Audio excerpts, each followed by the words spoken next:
Welcome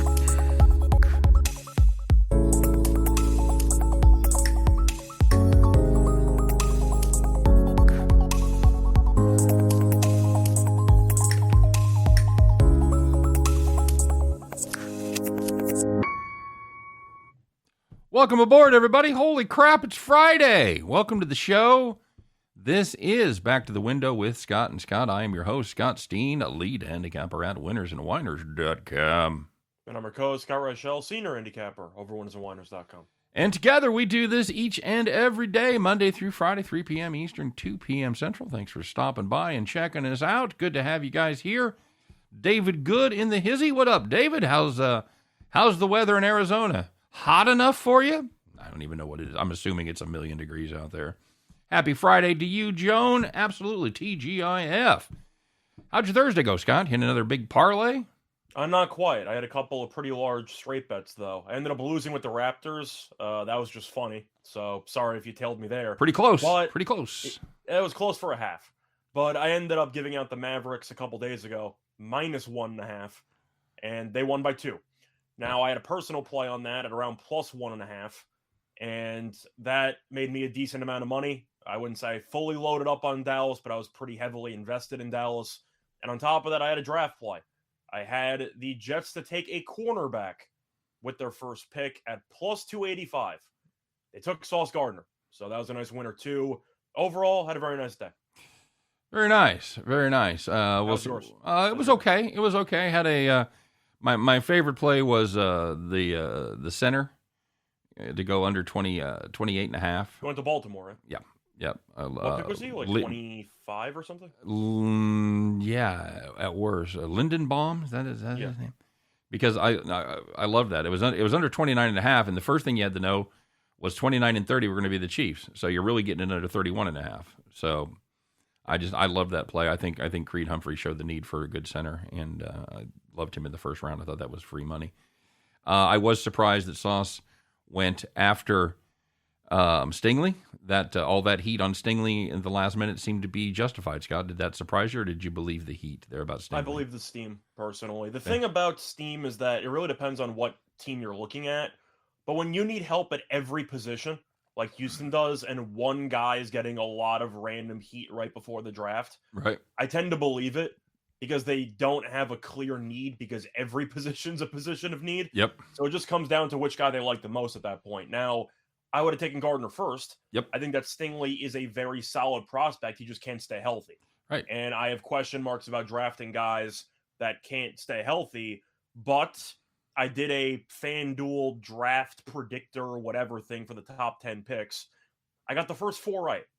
Okay. After that, went right downhill. In fact, I was a bit annoyed because I had the Giants taking Neal at 5 and Thibodeau at 7. They took Thibodeau at 5 and Neal at 7. So that was really annoying. But other than that, though, I turned a free entry into 40 cents. Nice. Feels great. At that rate, man, you can stop doing the show here sometime in the next century. So congratulations. It's an ROI of infinity because I didn't spend any money. That's right. We'll say hi to some guys in the comment section. JC Stone in the house. What's up, JC? Peter Wolf checking in. David Good, by the way, says the temperature in Phoenix is warm. So okay. Good to know. How warm is it? Yeah. Thank you very much. Do you want to, by the way, before we actually get into I know you're about to say something, but before we get into I'm always about to say something. Segments, do you want to recap our thoughts on the first round before the segments or after the segments? Because I know we probably have Allie coming on in like 20 minutes. That's right. I always forget Allie coming on Friday. So, yeah. You want to recap the draft with Allie? We can. I was asking if you had a preference on what you wanted to do. Let's save it for the guest because she'll probably want to talk about it because since the draft was in Vegas and everything. So she doesn't want to talk about the Vegas Golden Knights. I'll tell you that much. I guarantee you that is correct. Mike L in the house. Mikey Loaf. 80 going to golf soon. Man, take advantage of golfing in the middle of the day in Arizona when you can. That's all I know about Arizona because if you want to play golf in the summer in Arizona, you better get up at 5 a.m. It's all going to happen. That's what's going to happen right there. So we'll talk about the draft a little later. We do want to touch on a couple housekeeping issues, of course, because we do host a YouTube show /podcast. We ask you to like and subscribe because you haven't learned that by now. Mm-hmm. But on the 30th listen, maybe you'll realize right button there. I always do wonder about that. The people that listen every day, like, oh fuck, I guess I should finally like and subscribe. So we know you guys do a great job. This is mainly just for all the new folks. Make sure you smash that like button. We appreciate the feedback, and of course, I actually don't like that they disabled the down button. I like to know when we screwed something up. Do they disable it, or you just cannot see how many dislikes there are anymore? I thought you could still downvote. You just don't see the amount, which I think is stupid. Well, I've got administrative rights here with our YouTube channel. I should check that out because I haven't noticed that, because I can always tell when I screwed something up on my personal video, because I'd get like 15 downvotes. I'm like, oh God, what did I misspeak about today? And it was usually like a starting pitcher was wrong or something. So, very good. No one plays golf in the PM. 2 hours to finish, baby. There is a dislike button. It just doesn't tell you the number. It is. Oh yeah, it's still there. Yeah. I don't know. I don't know what the point of it is anymore. I thought the whole point of a downvote was so you let other people know that you're not happy about either the quality of the content or something. Agreed. But now you can't see it. Right. We can't make any adjustments, man. That's what I don't like. I don't know. The only adjustment you can make is the comment section, but I mean, who reads those? Am I right? Well, yeah. Well, you have to. I'm do. Joking. I know you don't, but I do. I do sometimes. David says like playing Swope Park. If you ever come to Kansas City, you play golf, you should play Swope Memorial. It's a beautiful course, very hilly, a lot of fun, very old style. Don't forget to subscribe to our YouTube channels, both the Winners and Whiners YouTube channel. We've done well there. We've got over 14,000 subscribers. Appreciate it. Max Wagers Network, a little slow getting started, so we'd appreciate it very, very, very much if you would take a minute, go to YouTube, Max Wagers Network, smash the subscribe button, click the bell, get notified every time we put up brand new videos, because at some point, it's going to be the only spot you can catch us live. We thought it was going to be this week. Not going to be this week. It will be at some point in the fairly near future. And, of course, we're coming down to the very end of the DraftKings promotion. It expires May 1st. If you are a baseball fan, or if you're a fan of money, if you have DraftKings in your state, you should open up an account and make sure that you make at least a $5 bet on Major League Baseball on the money line. If you win, you receive $200 in bonus money there at in your account, and you can bet as you see fit. Of course, it is available only in the states where DraftKings is. I'm not going to read the list. It's about 12 of them. You know who you are. And there is a promo code. It is WAWVIDEO, WAWVIDEO.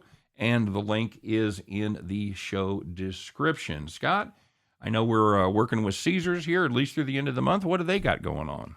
So they have a risk-free bet up to $1,100. So if you have not made an account on Caesars, I'd recommend you doing so. Because your first bet, if you bet $1,100 or less and you lose, you get a free bet if it loses. So consider that a money-back guarantee if your first sports bet with Caesars does not work out. All right, very good. What can't we find? You can't. Your YouTube video for the night. Really? It says it's still in draft. Do you want me to post that for you? Yes, please do. Okay. I had it scheduled. My bad, guys. Spoiler alert, it is fading the Royals. I am taking the Yankees on the run line tonight against the Royals. I'm posting it now anyway, so you're fine. All right, Scott, people talking about this Minnesota-Memphis game this evening, Game 6. It's a must-win for the Timberwolves. Got to have it. How's that working for you? Well, you got Scott Foster at the game, so you can interpret that how you want. By the way, Scott's YouTube video is officially posted, so there you go. And I have to click 3 different things, so apparently I only clicked 2 of them. Sorry, guys. Yeah, all good. It's fine. Now it's there. So if you want to find it, it's there. I'm gonna get a call from management later today. Like, why'd your video only get 20 views? It's better late than never. The thing about this series is I hate both teams. Okay. I wanted to like Memphis because I thought that Minnesota's the team I thought they were. I thought they were just a young team that makes a bunch of stupid decisions and would probably lose the series.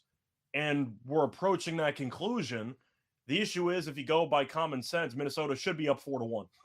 They should be into the next round. If you go by how they've played, yes. They keep punting every lead. So it also depends if there's a protest at the game or not, because Minnesota's undefeated in protest. Oh, the fucking chicken people. The chicken people, man. Let it go. Come on. I don't even know if does the third one count as a protest if she got tackled before she could actually protest. No, I mean it counts as stupidity. I think if I was going to take Minnesota in this game, I would take the first half of the first quarter because I don't trust this team over a 48, but over 40 minutes they're pretty good. Is that a fair statement? Yeah, that seems to be exactly right. Let me ask this hypothetical, Scott.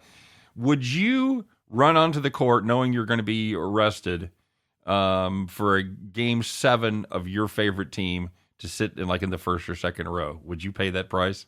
Do my clothes get to stay on, or am I a full-on streak? No, you don't have to streak or anything. You can just run onto the court and hold up a sign or something that says "Stop eating chicken" or fucking whatever it is. They're competing with Chick-fil-A. They're competing with the cow, right? The Eat More Chicken cow. Yes, who have still can't learn how to spell. They can't spell to save their damn lives. No. But I wouldn't really be a guy that would get on the court. But what's the punishment for that? I know you get detained for probably like a day. It's usually like misdemeanor. Are you banned from the arena? Yes, almost certainly a lifetime ban. Okay. And they have facial recognition now. Maybe you do it at an away game. Okay, that's an option. You come to Texas, they hate you there anyway. So, yeah. David said, "I love barbecue chicken." Yeah. Mm-hmm. Lex said, "What's with the chicken?" Lex, they're protesting this one particular guy. It's the owner of the Timberwolves, and he has chicken farms. And nearly as I could tell from the statement, the one chick that she was holding up, it's something about the doors that the chickens go into. They're somehow inhumane or in poultry. I guess you can't be humane. Long story short, chicken. They're accusing him of torturing chickens. Yes, not just killing them. I guess that's fine, but you can't have them running into the doors. It's some kind of funky thing with the door. I don't know what the hell the deal is. I don't know what they're about. They don't let them.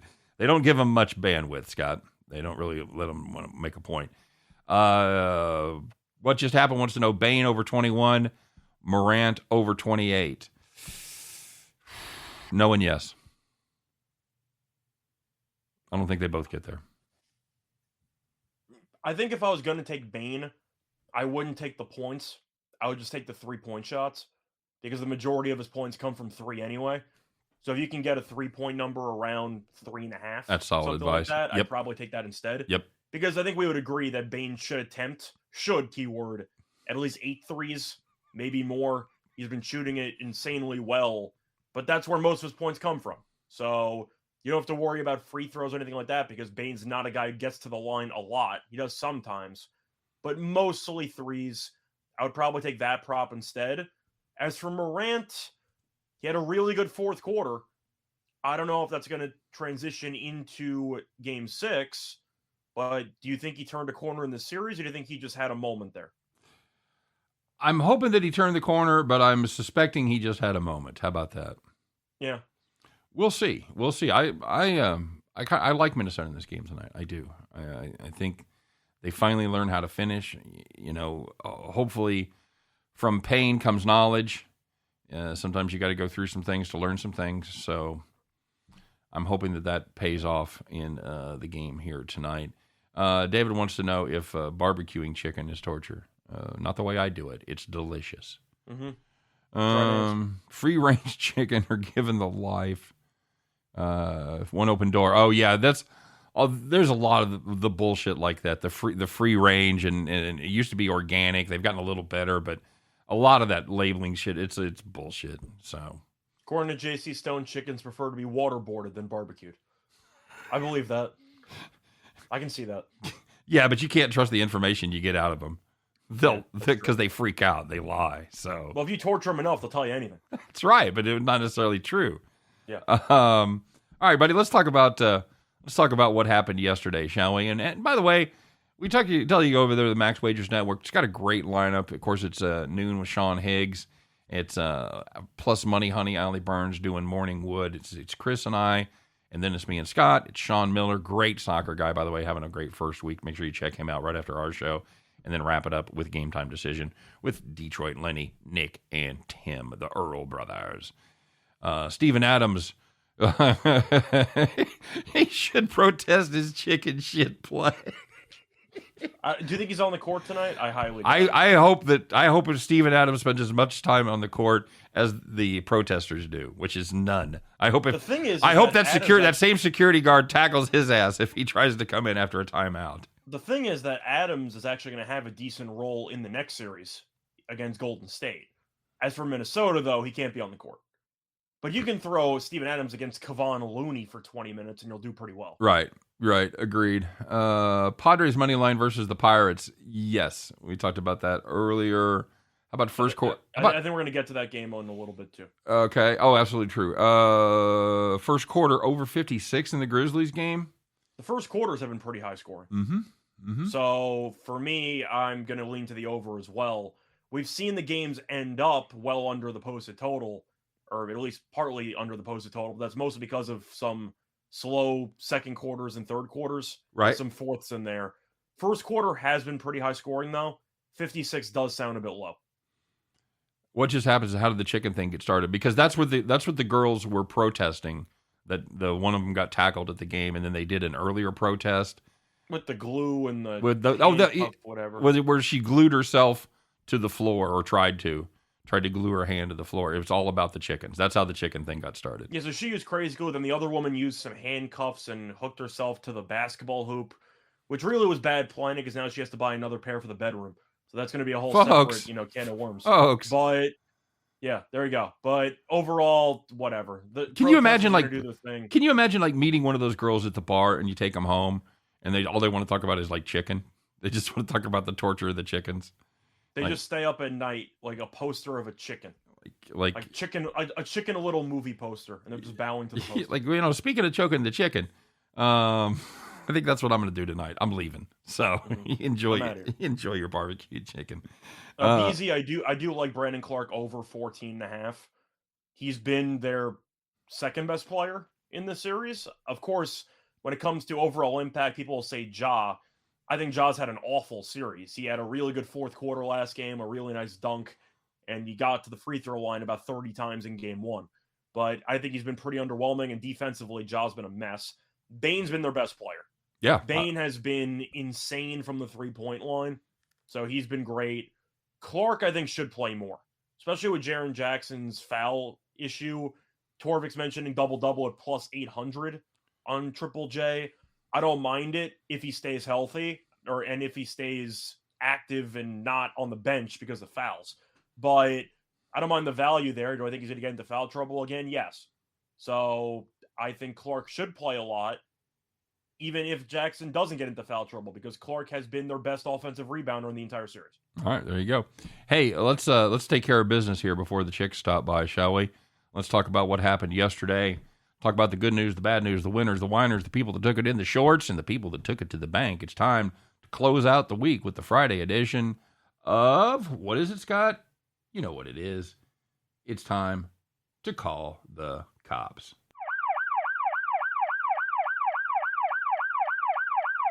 All right, very good. Hey, let's start rolling in the NBA. If you had the Pelicans +3 up against the Suns, good first half, led by 10 at halftime, outscored by 16 in the second half.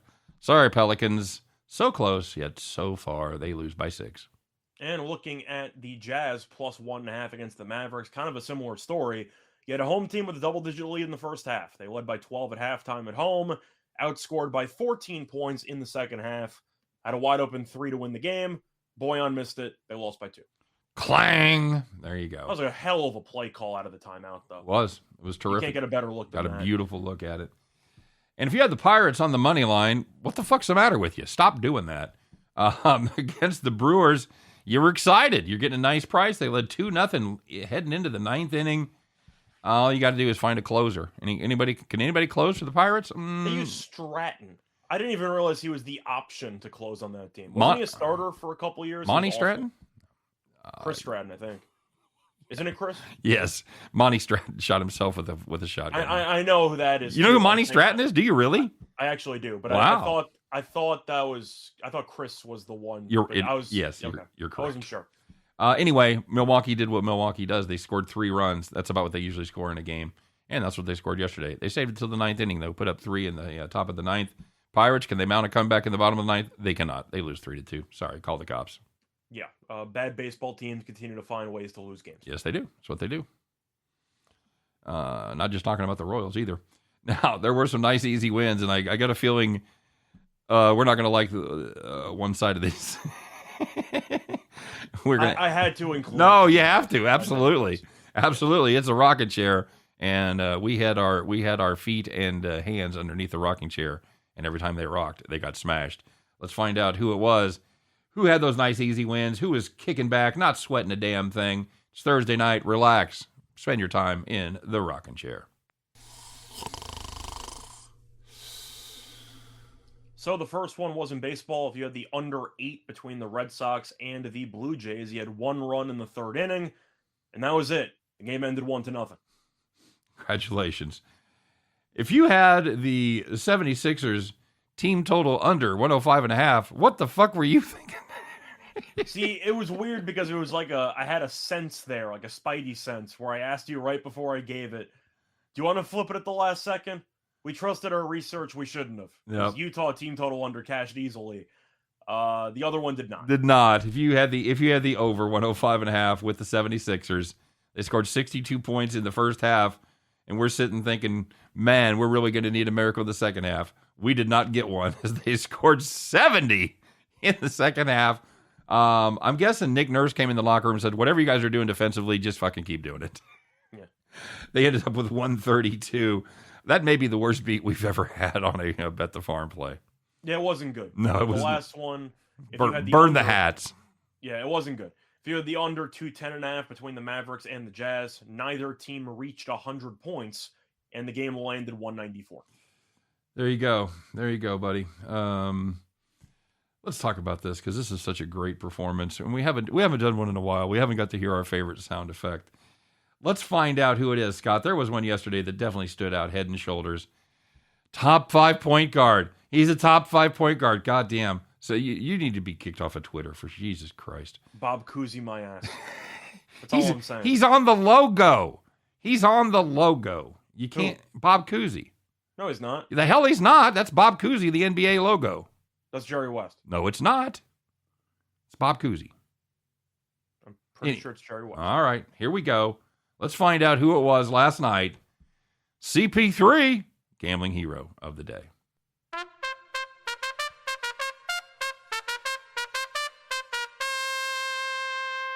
Just confirmed, by the way, it's Jerry West. All right, Scott. So you have been on the CP3 train. He had a fantastic game last night.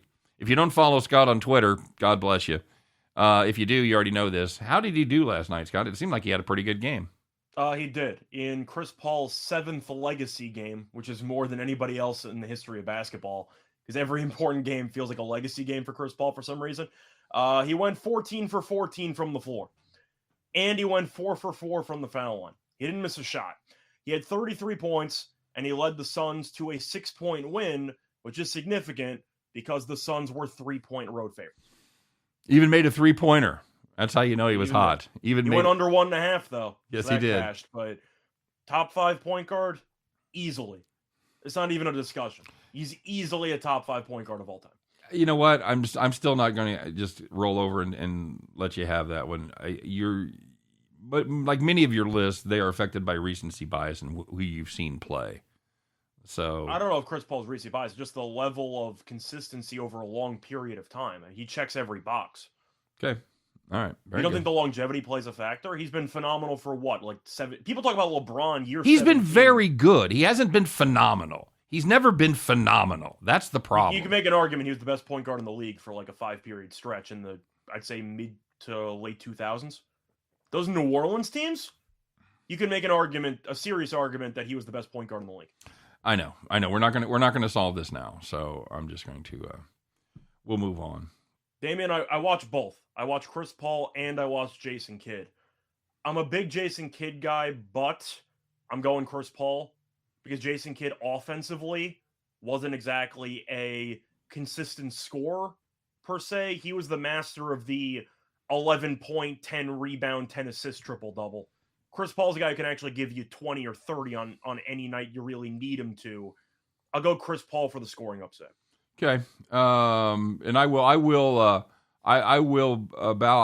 I have really spent my entire life thinking that was Bob Cousy. So Yeah, it's 100% Jerry West. Apologies to everybody that I did not say it was not Jerry West. By the way, Chris just texted us and said that Trevor Bauer's been suspended for 2 full seasons. Yes. Does that count? Does he count time served? Does last year? In other words, will we be able to play next year, or will we be able to play again in 24? I gotta find that out. Truth is, it should count. I don't know why it wouldn't count. He hasn't been playing, unless the argument is now he won't get paid. It says he's been suspended for 324 games. Doesn't say if it includes the stuff he's already served. I'm gonna go on record for this. I think it's stupid. That's like a prison sentence when they say it's like so many months. I think it's stupid.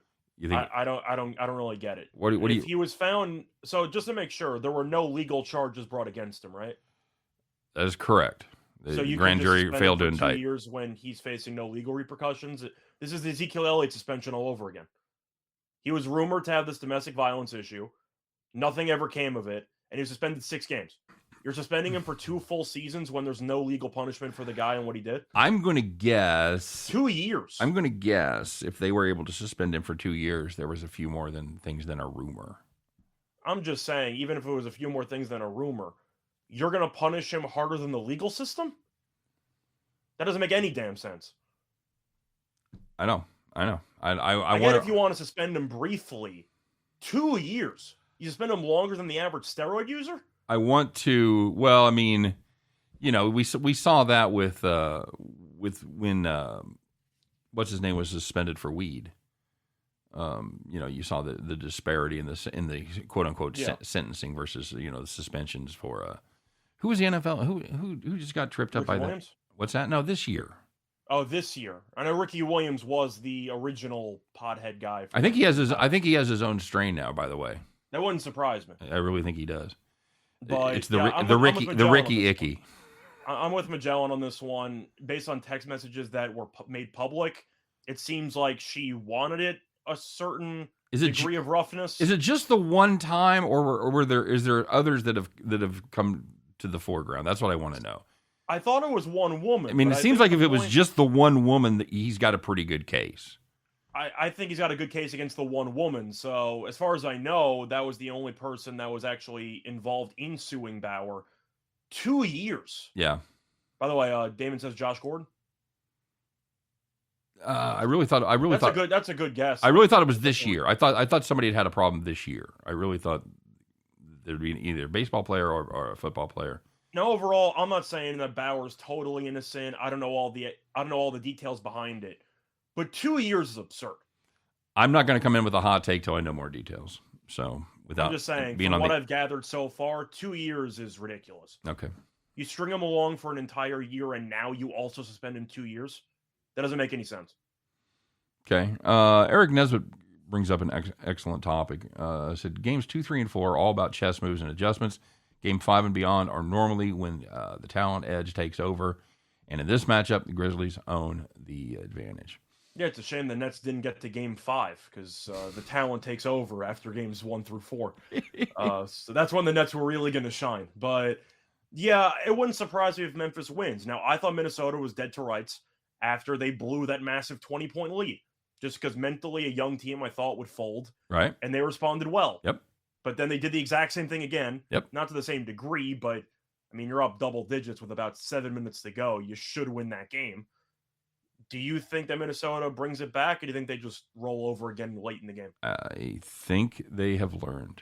That's my hope. That's my thought. I think they're at home. I really believe that they have learned enough to close it out tonight.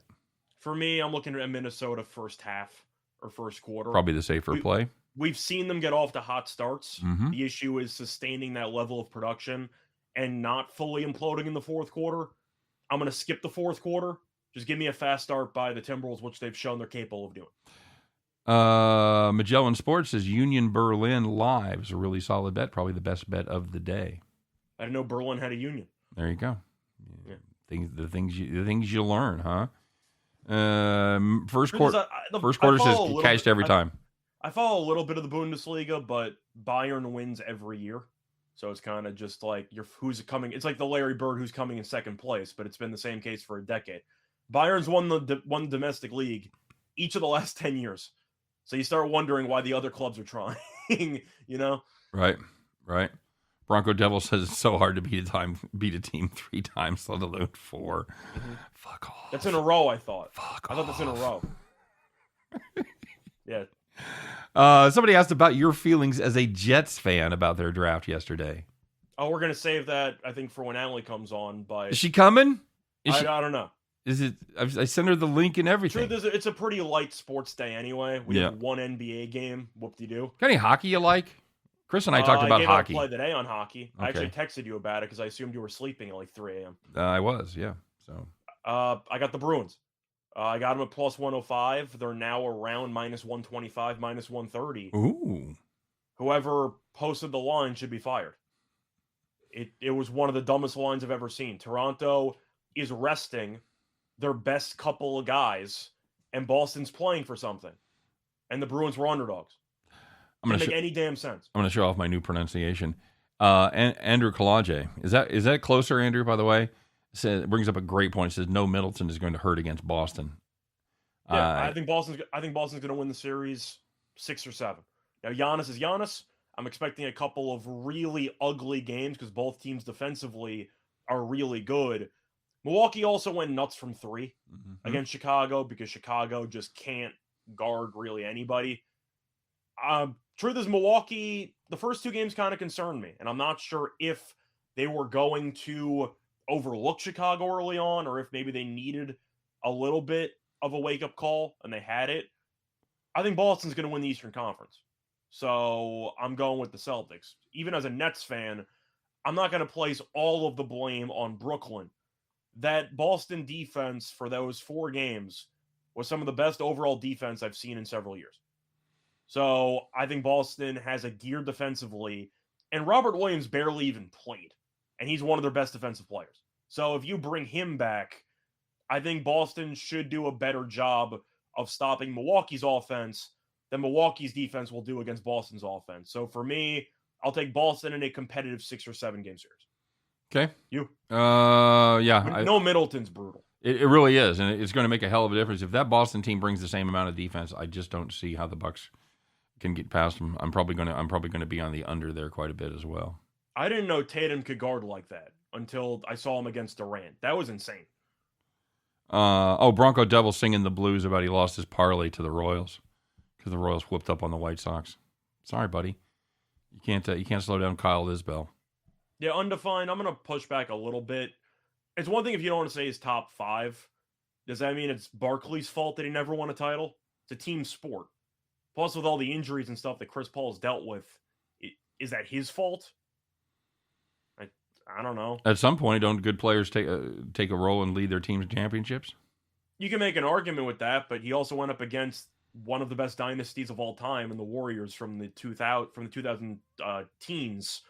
And, he got injured. They went to 7. You can make an argument if he stayed healthy, they would have won the series. But I know he got injured there. They've had injuries in the past, but it's a team sport. I hate the championship narrative. Like, I'm supposed to believe that it's this guy's problem, that he only won 1 title because LeBron showed up. Like, for example. That's the guy's fault? Bob Cousy's got a few. What does he have, like 10? He's got a few rings, yeah. I mean, he had, 8 Hall of Famers on his team, and they had, what they even had back then, like 12 teams? That the Canadiens, who have 23 titles in hockey. Yeah, there were like 17. When they were the Big 6? They're the Big 6. Like, I that doesn't really mean anything to me. But, titles matter. KU used to hang, I don't even know if they still do, but they had like banners from 1923 when, there was 8 teams playing college basketball and it was voted on by the writers. Princeton football in like the 1800s, I'm sure, had a couple of titles there in the Ivy. But I understand if you want to mention as a whole, legacy building helps with titles. I think that viewing titles as an end-all, be-all for rating somebody is way too common, and I hate it. Because there's so many levels to actually being an elite basketball player that some things title-related are out of your control. David said the White Sox and the Royals are pretty sad.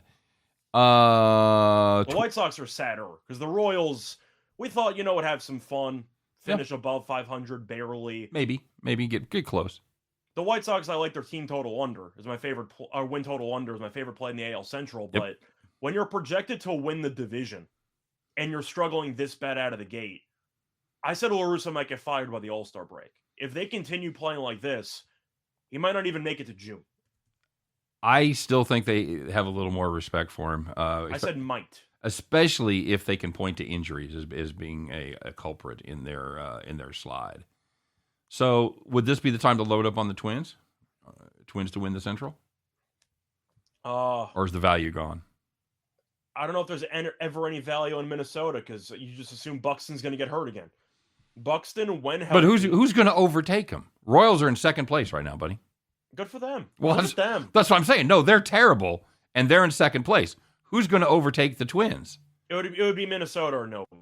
Detroit has been a lot worse than we thought they were going to be. Yeah. And the Guardians, they had a good hitting week, but overall they're not a very good team either. Minnesota has been good up to this point. Is it a hot take to say when healthy, excluding pitchers, just position player guys? Buxton has to be top 5, right? When healthy? When health, man, that's such a huge asterisk. It's such a loaded question. Yeah. But when healthy, he's got to be top 5, right? Okay. Yeah, I would agree with that. Yeah. Like he would be a guaranteed all-star year in, year out if he was healthy. A fucking masher. Yeah, we went to see him playing in Minnesota a couple years back, and he was just a monster. And he's one of the best fielders. Yeah. What I learned about betting against the Royals, in fact, they are shitty, is it's not my fault.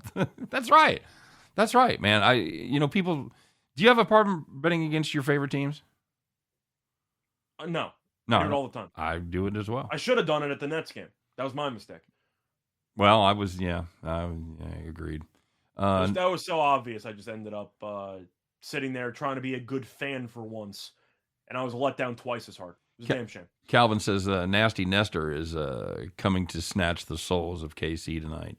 That's how I've got it capped. Yeah, since you guys haven't seen my video, the spoiler alert, that's what I've got. I posted it for you, though. It's up now. I know, but nobody. Yeah. I'm just saying when the show started, nobody's seen it yet. But I've got the Yankees on the run line. They're still minus money, but I still think there's good value. What's your thought? What's your thoughts on Nestor Cortez? I think he's very good. Now the length isn't always there. But I don't know if that matters anymore because most starters nowadays go 6 tops. So I don't know if you even need a length anymore as a starter. But Cortez is, one word to describe him, crafty. He'll use different arm angles. He'll change velocities. He'll use a lot of movement. He's a crafty pitcher. And I like it because he makes you think about a lot of stuff that most pitchers don't. Most of the arm angle stuff. He'll do some leg kicks that are unorthodox. He'll really do anything to mess with the timing of batters, which was the Johnny Cueto special. But now that Cueto's not really, he retires, he's just not in the league anymore. I don't know if he's if he's hurt or if he's retired. I don't remember seeing a retirement notice. I think the point is, he was the first guy that I saw, besides maybe El Duque, who would just mess around, do some shoulder shrugs, some leg kick stuff, and it's really annoying for batters. And Cortez does it pretty well. So I actually like him. I think he's pretty good. It's tough to time him. Am I the only one having... Are you surprised more pitchers don't do that? No. If the whole point is to disrupt the timing, I know it might mess up your mechanics That's the problem. But I do think that messing with the timing, especially in such a strikeout-driven league up to this point, I think definitely helps. Well, it's almost like it kind of depends on where you grow up, because if you look at the Japanese pitchers, they've all got that stop in the middle of their delivery, or at least depends on your stuff as well. If you have 99, you don't need to throw in all these wrinkles. But if your fastball is 92, whatever helps. Oh yeah, Johnny Cueto would go full Louis T on and stuff, and turn his head to the back and pause and little shoulder shrug in there. Dance. Yeah. He was entertaining to watch. He was good. He was certainly. He was average for us in the playoff run, but man, once the playoffs started, he made 2 fantastic starts. You gotta love the Johnny Cueto. He was a steady number 2 for about 7 years. Yeah, that's good enough. Solid 2. Bronco says he's having trouble finding the videos. I'm assuming he means my videos. It says it was posted 28 minutes ago. The key is, if anybody has problems, because sometimes they show up at the front page, sometimes they don't. Go to the Winners and Whiners page and click the videos tab and just Scroll until you find it. I don't know how they get ranked or placed or whatever, but sometimes they're a little harder to find. Do you guys bet on UFC cards? I do it just for fun. Scott does it seriously. I really have not touched it recently. Not because of the fact I've been losing or anything, just the cards recently have not been great. And the fact is, knock on wood, the NBA playoffs have been really good for me, so I haven't really pivoted. But I do keep tabs on the UFC, and I bet on it all the time. So, Nicholas, every now and then I used to do a Friday video for my play of the day for the UFC. Hell, I might even have to make a separate show for UFC stuff, like once a week or something, because I would cover all the cards. It's just a lot of the cards recently have not been very good. I will host a UFC show with you just so you can roast me for pronouncing the names wrong. Yeah. Because I always made it a point not to do it in advance. Because if I'm doing my regular videos or if we're doing a show and there's somebody with a name that I don't know, I'm going to look at it on YouTube. I'm going to get the It's always the Eastern European guy that kicks your ass. Too many, it's too many too many consonants, man. I just can't do it. I can't do all the R's and C's and Z's. And apologies to Andrew, because I went to find somebody with your last name and find the pronunciation, and I found it. So my apologies for completely butchering your name for the last week or so. That's not cool. To answer the UFC question, I bet on it a lot. I followed it for a long time. People have watched my UFC videos. I like to believe I'm pretty good at breaking down fights. I, on the other hand, will watch UFC. I will look at the quick stats. I see, this guy wins 27% of his fights by submission, but he wins 60 by knockout. I'm going to go knockout, or I'll play the under. That's the foundation of that is similar to the foundation of what I use. I'm a method of victory guy. Right. It's usually how I get plus prices. And for example, you have Romanov fighting against Sherman this upcoming week, and Magellan actually just mentioned it, and he's about minus 1,800. Is the biggest favorite in the history of the UFC, but you can get him to win by knockout or submission. Knockout's plus 125, submission's 125. So you can save a bunch of money if you correctly pick the right method from a decent amount of fighters. Or you can make a quarter unit. Just so bet them both and make a quarter unit. There's a lot of value when it comes to the exact method of victory market, in my personal experience. Okay, very good. That's a solid tip. Bronco says, one of my favorite things when female sportscasters mispronounce a name that everybody else. I don't know that I've seen that. I've seen that happen a lot. Have you? Is it necessarily females? Not always. Because I think Beth, was it Beth Byers? Could be. I think she's very good. Beth Byers, Beth Mullins. Beth Mullins, you're right. I don't know who that. Now I want to know who Beth Byers is. Probably a woman that's pissed off at me at some point in my life. That'd be my guess. I think Bronco might be mentioning that because there have been some new female anchors at ESPN for SportsCenter, and some of their pronunciations are just completely atrocious. So I don't know if that's where Bronco's coming from. It happens not just for women; it's also some men anchors, but there have been a couple of new ones on some regular ESPN shows that clearly have never seen this person play. See, the funniest thing is a top 10 highlight in the top 10 countdown of tennis. Doesn't matter what gender the person is who's the anchor, they will butcher the name every time. Yeah, we should do a combo UFC tennis show, and like 80% of the people will tune in to hear your knowledge, 20% will tune in just to hear me fuck up names. That's my prediction. Good combo. You know who's not coming today? Allie Burns. Plus money, honey. There's plus money for her not to be here. It's not good. I don't know if Allie's having a tough week. I'm guessing. You think she got hammered at the draft? Could be. Vegas doesn't have a team. She might just be drinking away the Golden Knights season. Oh, that could be true. That could be true also. So, UFC commentators butcher the names a lot too. Oh, then I feel better. Well, the one thing I do remember from the UFC commentary was Joe Rogan, who ended up one of the Nurmagomedov. He's gone on to some success, hasn't he? Not Khabib, but there was another Nurmagomedov that won a couple weeks ago. I actually had him winning by submission. I think he was against... Who the hell was he against? I'm trying to remember. It wasn't Carlisle, because Carlisle left the organization. I bet it wasn't anybody named Smith. Whatever. Or The Jones. point is he beat somebody very handily. And Rogan was saying, I'm here with, whatever. And I believe instead of Nurmagomedov, he said, Nurmagomedov. And then he just walked off. It was really, really funny. I can't remember who he beat, though. It was a fighter that I don't think is very good. Well, but I can't remember. I have a name that's kind of weird because I have the extra H in there. And you would not believe the tortured shit that I have heard throughout, like mainly in school. I've heard like Stern, Steel. They just fucking invent sounds because the extra H is in my name. We're stupid. That's the bottom line. I think when it comes to pronouncing names, we're pretty stupid. And if you're on ESPN, by the way, I don't care if you're male, female, whatever. That's a very simple thing to do to learn how to pronounce a name. There's usually a video on YouTube with that person. There's usually somebody there. I would think at ESPN, probably somebody in the building at Bristol that knows how to pronounce that fucking name. Well, that's one thing I actually will give props to the ATP World Tour website on tennis, which is something that every single publication should have. They have an audio button where somebody just gives you an automated pronunciation of the name. That's handy. That should be on everything. Baseball Reference has it phonetically for most of them.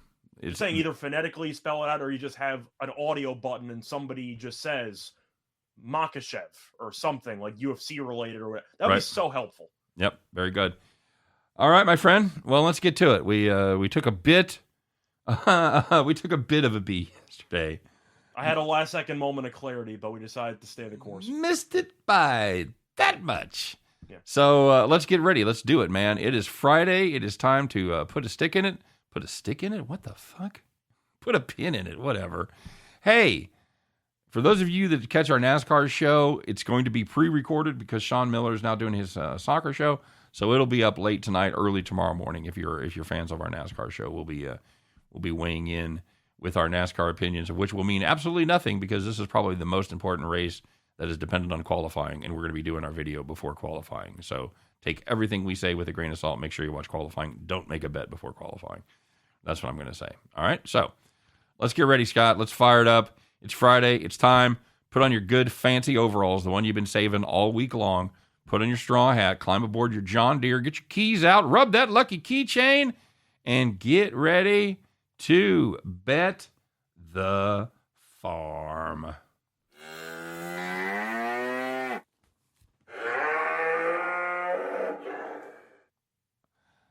All right, Scott. Well, we did talk briefly about how we did yesterday. We had the 76. What the fuck? Where's your hat? Oh, sorry. Force of habit. All good. Jesus. All good. Man. I was reading up on some of the Bauer stuff. Sorry, I got this right. Okay. You couldn't wait for two. Okay. Anyway. No. It's your right. day. I was doing my own thing. Let's rock and roll here, guys. Bet the farm night. This was mentioned earlier in the show. It's going to be the San Diego Baseball Padres on the run line. That's available at -110 at DraftKings. San Diego, they have won 2 of their last 3 games by at least 2 runs. Pittsburgh, I don't know if you knew this or not, Scott. They're not good. They have lost 4 of their last 5, and 3 of those losses by each of the last 3 games. What's that? San Diego's won each of the last 3 games by at least 2 runs. What did I say? 2 or 3? Yeah, you said 2 or 3. Sorry, last 3 in a row by at least 2. Sorry about. Pittsburgh's lost 4 of their last 5. 3 of those losses have come by at least 2 runs. You Darvish pitching for San Diego. He's allowed less than 2 runs in 3 of his first 4 starts this season. Hasn't ended well for him, but we think that turns around tonight because Thompson is pitching for Pittsburgh. He has not been good at all, especially his last 2 starts. 6 innings pitched total, 15 runs, 10 of them earned. He's no Chris Bubich, but he's close. We like the San Diego Padres on the run line. Nice price, -110 on DraftKings, and that's going to do it. They're also getting 9 guaranteed at bats because they're the road team. You look Correct. at Darvish's overall numbers, the ERA is not great, but you go through the starts, he had 1 brutal start where he gave up 9 runs in about an inning. Every other start has been basically unhittable. Yep. So for 3 out of 4 starts, he's been great. That's why you always have to look into context, look for blow-up appearances, because the ERA makes you think that Darvish has been underwhelming this year. He's actually been really good. He just had 1 bad outing.